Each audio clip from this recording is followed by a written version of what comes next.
So at number three, Kyle Whittingham. I ranked him as my second best coach in the Big 12. You had him as number three. So we're right there neck and neck. We know he's a top three coach at least. I mean, he's 162 and 679 at Utah. He won back-to-back conference championships after COVID.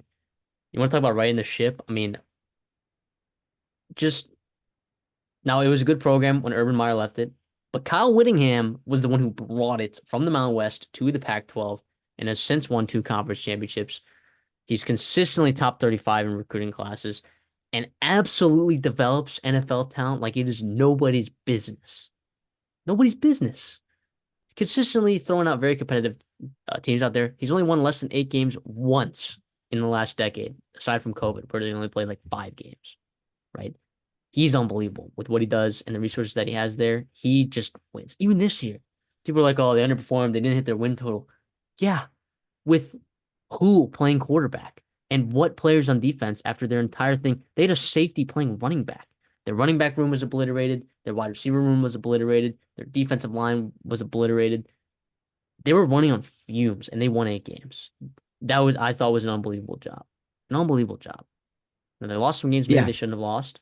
But man, did they find ways to just win ball games, man. So he is he is easily top three. I have him as the second best coach in the Big 12. yeah.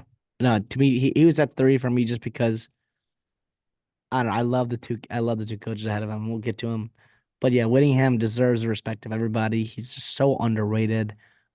He was hired back in 2005 to a much different conference, right? He was in the Mountain West. You mentioned with the Pac-12, and now he's the Big 12 now. The best season back in '08 when he beat Bama in the Sugar Bowl. You guys will remember that. Worst season, a couple 5-1 seasons in the early 2010s in that transition to Pac-12. But since then, yet you mentioned they've been humming.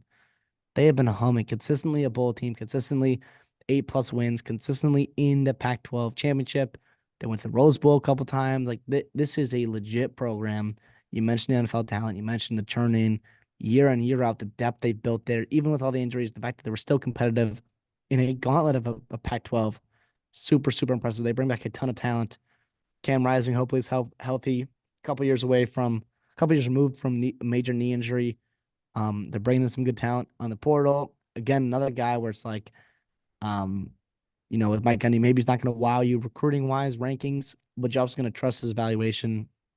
There's a low 3-star guy from Salt Lake City. You have a feeling he's going to be a pretty darn good player, and they always turn out to be. I like what he's done in the portal, sprinkling that in a little bit. Utah also, by the way, is just a very fun place. I loved the college game day segment they had there. It really showed into what it's like to be there. Up I believe it's Salt Lake City. So yeah, it's awesome. I love Kyle Whittingham. Don't have enough good things to say about him.